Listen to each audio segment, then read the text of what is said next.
Bienvenue Florence. Merci. Je voudrais aujourd'hui te parler de la voie du sentir. Ok, super. Donc, la voie du sentir, qui vient d'un auteur qui s'appelle Luis Sansa. Voilà le livre. Je connais pas du tout. Et puis, du coup, ce livre-là reprend des entretiens avec lui. Donc, l'auteur, c'est Robert Emery, en fait, celui que je viens de te présenter, et dans lequel il y a plein de discours philosophiques et puis des exercices. Il y a une dizaine d'exercices à faire dedans, qui sont très chouettes. Je vais t'expliquer après au fur et à mesure. Et puis, il y a plusieurs livres qui racontent sa vie, dont celui-là qui est assez connu, et c'est le Plume de l'Aigle écrit par Henri Gougaud. Et puis après, il y a Le Secret de l'Aigle. Après, le suivant, c'est La Nuit des chamans et Le Mystère du Nagual, le 4e. Très drôle parce que ça me parle beaucoup cette peinture. J'ai peint un peu le même genre il y a pas si longtemps que ça. D'accord. Bon, mais écoute, ça va peut-être te parler. Ouais, peut-être, oui, sûrement.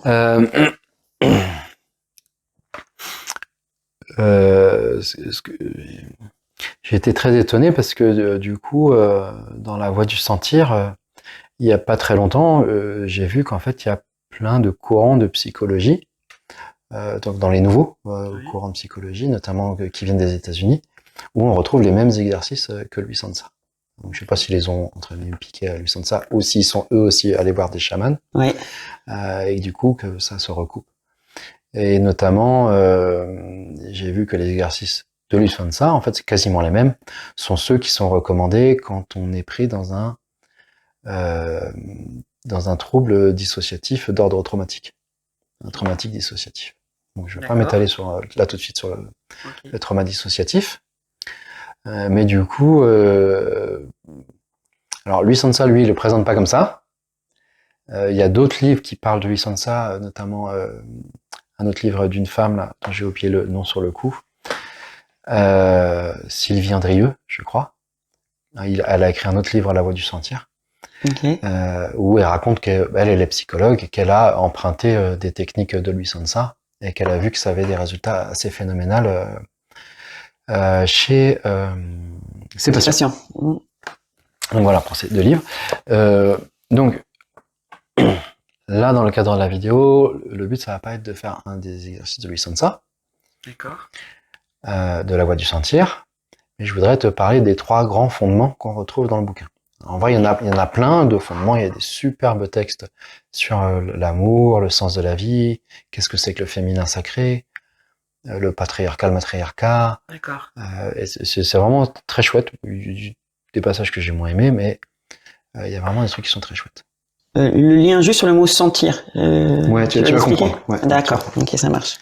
Donc, en gros, les méditations que propose, qui sont des méditations de préférence à faire tous les jours, pour que ça s'ancre et que ça prenne place, sont des exercices où tu vas sentir ton corps et essayer d'entrer dans une écoute passive, de juste être là, dans ton corps et écouter les sensations tactiles de ton corps ou les sensations internes de tes organes. Et je vais y revenir après. Je voudrais d'abord te dire que, en fait, Luis Sansa, c'est un monsieur qui a une vie un peu de ouf. Il a vraiment vécu des aventures assez phénoménales et il est d'origine, je sais plus, Argentine, je crois. Et il a fini par atterrir à Paris, où il était artiste. Et ok, c'est un Français du coup quand même. Ouais, il est français, il parlait français, il est mort en 2011. Okay. Et il a pas mal baroudé, et à un moment, en fait, dans tout son parcours de vie, il s'est intéressé au chamanisme, et il a reçu des initiations chamaniques, dont une très puissante, qui raconte dans son dernier livre, Le Mystère du Nagual. Je suis pas sûr de bien le prononcer, je parle pas espagnol, pas grave, où en fait les chamans ont voulu lui éteindre toutes ses peurs. Parce que pour eux, c'était l'étape numéro 1 pour avancer dans une pratique chamanique. Donc après, lui, il a demandé l'autorisation à ses chamans de venir proposer ça en France, sous une forme non chamanique, mais c'est quand même du chamanisme, mais pas avec cette prétention de chamanisme, pour parce qu'il s'est rendu compte que chez lui, ça avait fait une révolution, etc., etc. Donc il a eu envie de propager ça, et du coup, il a il en est arrivé à cette voie du sentir. Ils ont accepté que du coup, Carrément, ils étaient 100% c'est fou, pour. ça. Oui, parce qu'en fait, Ils veulent même que leur sagesse puisse se propager au monde. mais sans employer le mot chaman. Je sais pas très clair dans les livres, en tout cas dans les entretiens qu'il y a D'accord. avec les chamans, que d'utiliser le mot chamanisme ou pas. Lui, il en parle du chamanisme, mais par exemple, il se prétend pas chaman. Ok. À aucun moment il va dire je suis chaman. Alors que bon, il aurait clairement le niveau d'un tel. Vu qu'à un moment il fait des guérisons avec les mains et tout, donc bon. Oui, il pourrait. Ouais, ça ressemble quand même fortement à du chamanisme en tout cas. Bon, après, cette histoire de mot chaman, est-ce que j'ai le droit de l'utiliser ou pas, c'est toute une longue discussion, j'ai pas envie d'entrer là-dedans. Et donc, c'est ces exercices qu'il a reçus, qu'il a remis dans ce bouquin, Louis Sansa, La Voix du Sentir, dans ses retranscriptions de Robert Emery. D'accord. Donc, je voudrais du coup te parler des 3 grands fondements qu'il y a dans cette méthode. Un, ça va être de connaître le sentir en soi, d'exercer le sentir et de s'habituer à être dans le sentir jusqu'à, alors je vais directement à la dernière étape de la voie du sentir, tomber amoureux de toi-même. Okay. Comme tu tomberais amoureux de quelqu'un d'autre. Comme on dit que le divin te demande de t'aimer toi-même, Ouais, voilà, mais d'aller dans une sensualité avec ton sentir. Okay. C'était encore ça, différent. Bon, j'y suis pas encore, hein, ça fait 2 mois que je fais les exercices à peu près. D'accord. J'en suis pas encore là, mais je touche un peu et ça me fait monter les émotions de penser au fait que mon corps m'aime et qu'il n'y a aucune raison de pas l'aimer et que c'est bon, en plus c'est chaud, c'est là, c'est fort. Bon, il y a plein de trucs. Oui, il y a une émotion qui monte. Oui, c'est là, c'est obligé. Je le vois bien. Je sais parce que de loin vous voyez pas, mais moi je le vois. Donc, en pratiquant ces exercices, on finit par s'habituer au sentir. Je vais quand même prendre le temps de faire la première étape, l'initiation au sentir. On va peut-être faire ça d'ailleurs maintenant. Oui. Parce que ça va pas avoir trop de sens sinon que je te parle du point 2 et du point 3. Je vais t'inviter à poser ta main sur la table. Une main, n'importe laquelle. Et puis vous qui nous regardez, vous pouvez faire l'exercice en même temps. Et je vais t'inviter à commencer à écouter ce qui se passe dans ta main. En termes de sensations physiques, tactiles. Tiens, je sens cette nappe en plastique. Oui. Tiens, ça frissonne un peu sur le dessus de ma main. Oui. Tiens, j'ai tel doigt qui est engourdi. D'accord. Ça va, t'as ça tu pour veux l'instant? Je te le dis ou... Non, au contraire. Garde tout ça pour toi. Et je voudrais surtout que tu rentres dans le plus de passivité possible, mentale surtout, par rapport à l'approche que tu as de ta main. C'est-à-dire que je ne voudrais surtout pas que tu projettes toute ta conscience dans ta main. Et limite, garder les yeux ouverts, ça peut être plus facile. Surtout si je sais que moi, les premières fois que j'ai fait cet exercice, c'était plus fort que moi. Je me projetais dans ma main comme si j'étais entièrement dans ma main. C'est surtout pas ça qu'on veut. Ne sois pas visuel avec ta main. Essaye d'être vraiment dans une approche du senti. Alors, je t'ai laissé faire ça quelques instants.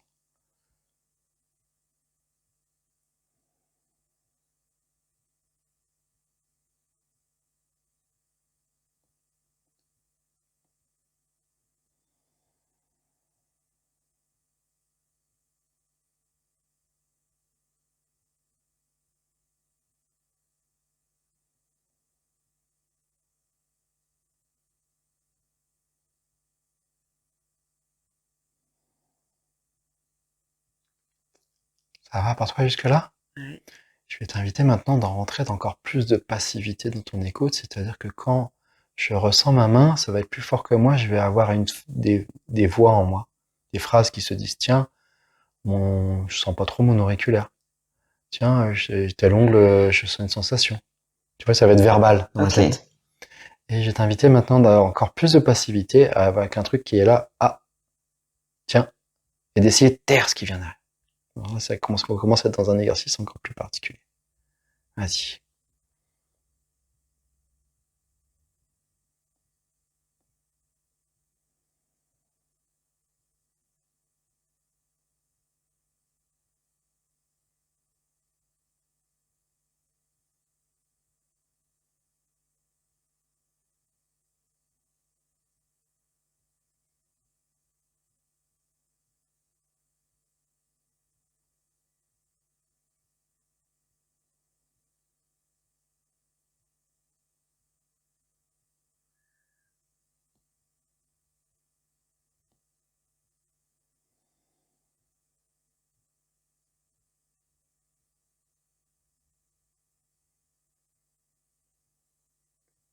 Voilà.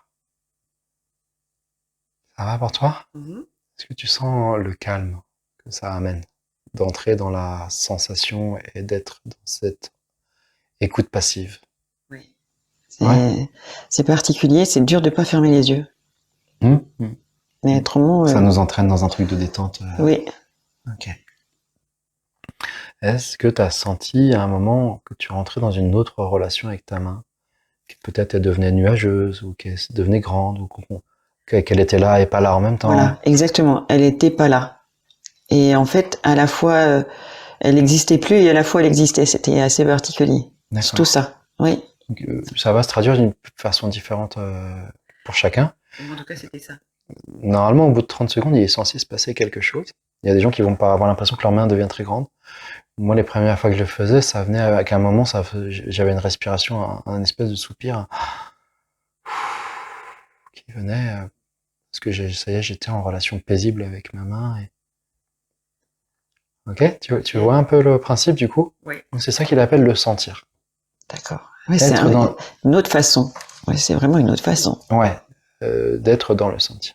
Donc, la plupart des exercices proposés, et notamment celui que lui, il a fait tous les jours, consistait à sentir ton pied droit. Tu restes à peu près 30 secondes. Ok.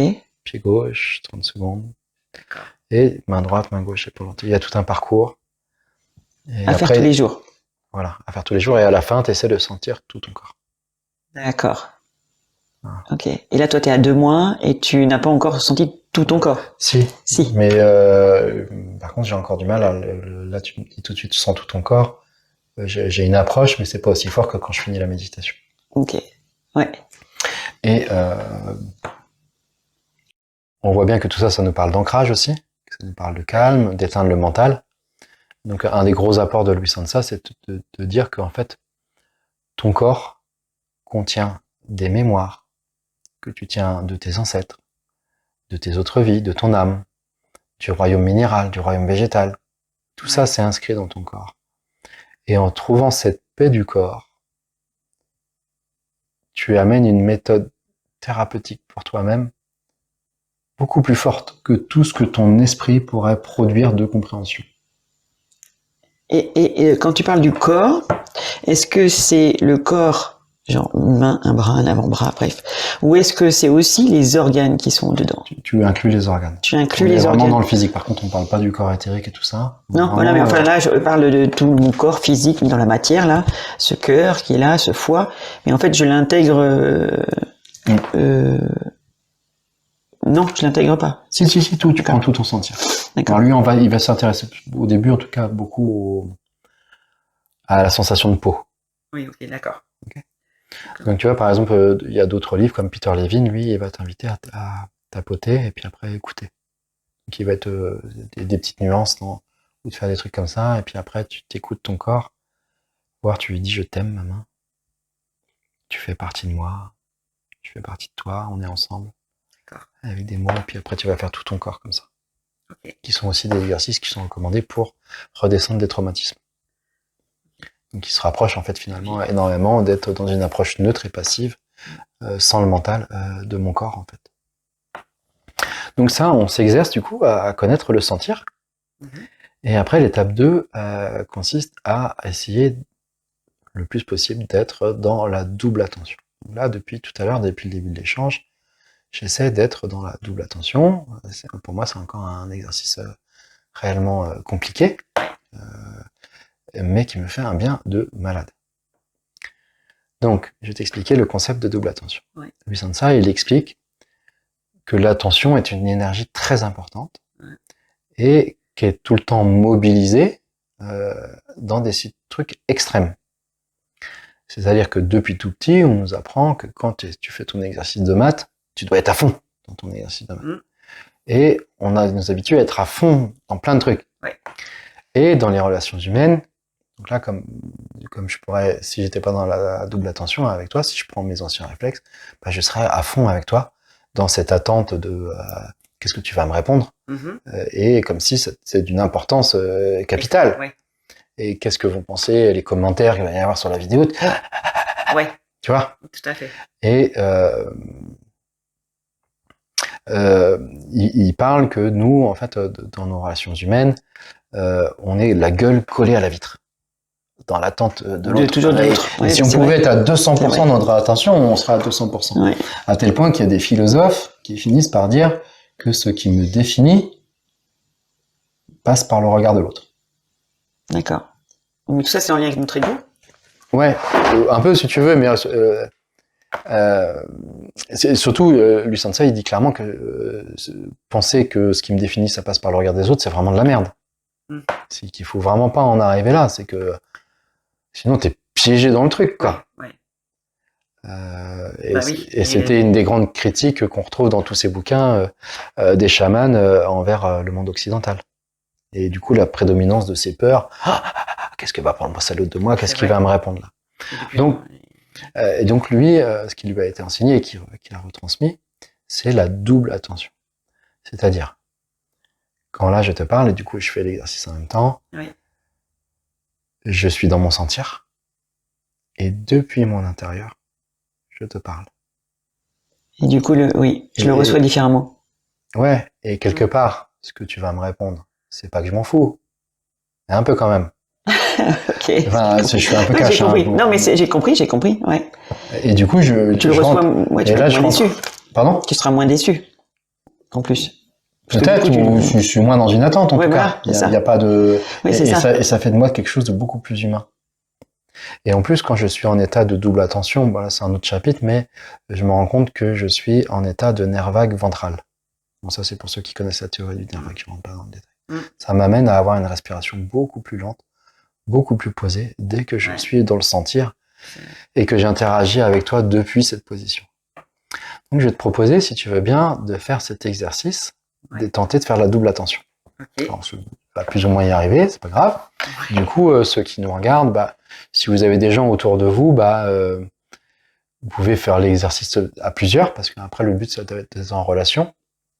Mais aussi, vous pouvez vous dire, je regarde cette vidéo depuis mon intérieur. Tenter de faire cette double attention. Donc, on va revenir, on n'a pas encore fait tous les exercices de scan corporel. On va revenir à la sensation de la main. Voilà, j'écoute ma main. Qu'est-ce qui se passe? Écoute passive.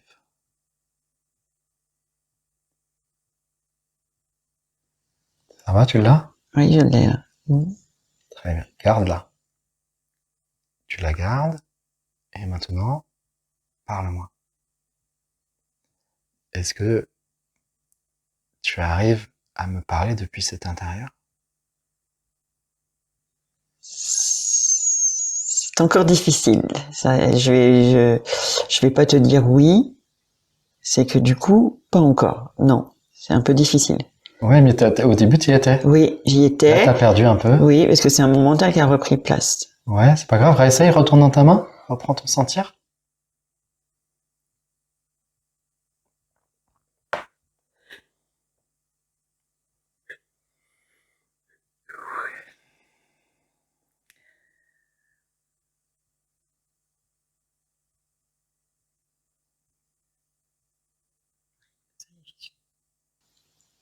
T'arrives à me parler depuis l'intérieur, du coup, de toi? Et là, ouais. Oh. Ça n'a rien à voir. C'est... Tu sens que ton stress, il a fait bye-bye. Oui. Bon, à partir du moment où je me suis mis à bâiller, là, je sais que du coup, j'étais... Et je vois dans tes yeux, il y a complètement autre chose. Ouais. Ouais, c'est impressionnant. On est plus humain. Ouais. Et il n'y a pas le... Oui. Pardon. Donc ça, c'est la double attention. Lisansa nous invite à essayer de le vivre le plus possible dans notre quotidien. Donc, d'avoir des exercices quotidiens de sentir, et dès qu'on en a l'occasion, et si possible tout le temps, se mettre en double attention. Et tu verras, parle à tes enfants en double attention. Oui. Tu vas voir, il va se passer des choses. En faisant les devoirs, je vais essayer. Ouais, et j'ai même fait faire moi cet exercice à mes enfants. Une fois, et ils étaient bluffés tous, et je voyais revenir en eux tout le sentiment, tout le pétillement d'innocence. Ils avaient que envie de jouer. D'habitude, ils se crêpent le chignon tout le temps. Et là, ils avaient envie d'être complices directs, quoi. Excellent.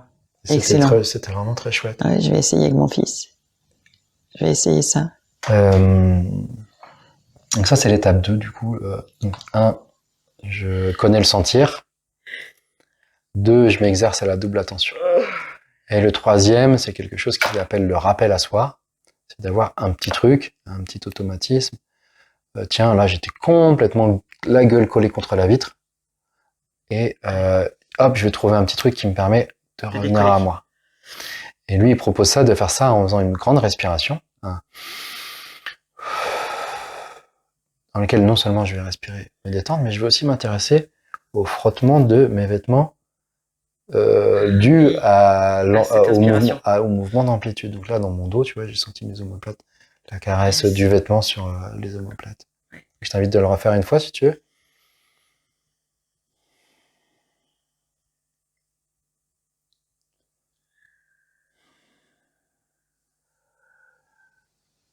Oh, c'est un peu la même sensation. Je ressens la même sensation que quand je fais un anneau du feu, par exemple. Je me nettoie, ça fait. Je sens tous mes vêtements sur moi. C'est la même sensation. D'accord. Où tout redescend. C'est la même sensation, exactement la même sensation. Bon, ben voilà pour cette petite présentation. J'espère que je vous aurai donné envie de... Moi, oui, en tout cas. De regarder ce livre et peut-être aussi de voir l'histoire de ce monsieur. Oui, parce qu'en fait, du coup, je voulais te demander... par quoi on commence ? Quand est-ce qu'il a commencé réellement à vouloir... propager ça ? Oui. Alors en fait, je ne saurais pas te dire exactement parce que moi, je ne l'ai pas connu, ce monsieur. Mais il avait un atelier dans le cœur de Paris où il faisait ses peintures. Et tous les dimanches, il recevait du monde, en fait. D'accord. En plus, c'était gratuit. Il est parti vraiment d'un truc très généreux du cœur. Okay. Et après, il a animé des séminaires où il a amené tout un groupe de personnes. D'accord. Et Robert Emery propose des séminaires. Donc là, je me suis inscrit à un séminaire. J'espère avoir une place parce que je suis sur liste d'attente. Où ça ? Sur Paris aussi ? Non, c'est un peu partout en France. Ok. Et donc voilà, il avait plein de thérapeutes qui venaient le voir, etc. Et, dans le 2e livre, Le secret de l'aigle, il y a à la fin toute une partie d'échange aussi entre Henri Gougaud et Louis Sansa, des discussions philosophiques. C'est un monsieur qui a suivi les soufis, qui a suivi un truc qu'il appelle l'hermétisme chrétien.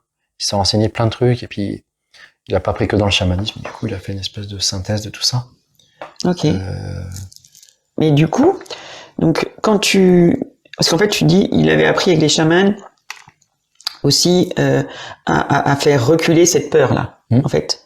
Et donc, à travers ces exercices, ça recule la peur. Complètement. Ça la recule et ça la soigne ? Ou ça la recule au moment... Lui, il est vraiment dans une approche anti-psychologique. À aucun moment, tu vas chercher papa, maman, tout ça bidule, ou des traumatismes. On va juste te remettre en place, en fait. D'accord. Et donc, la peur est... Ok, ce que tu as dit tout à l'heure, j'ai compris, ça y est. Lui, un des grands fondements qu'il va te dire, c'est tu as le droit de dire stop à ton histoire personnelle. T'as le droit, il le dit pas, mais il sous-entend, t'as le droit de dire stop à ton histoire karmique. Ok. Et de dire non, c'est mort. Moi, je me remets dans mon corps il m'aime, mon corps m'accueille. Je vis, je suis là. Il y a d'autres fondements qui sont très chouettes. Par exemple, quand il dit, voilà, quand on s'intéresse à la confiance en soi, d'habitude, en psychologie, tout de suite, on va te mettre le doigt, tiens, ta mère t'a dévalorisé, je sais pas quoi, bidule. Finalement, tu vas faire le focus sur le négatif. Et bon, il explique pas tout à fait dans ces mots, je réinterprète un peu. Mais en fait, quelqu'un qui manque de confiance en soi, souvent, c'est parce qu'il n'y a pas la base. Il y a rien sur lequel construire. D'accord. Et finalement, cette confiance en soi, lui, il trouve que c'est beaucoup mieux de la prendre dans le corps.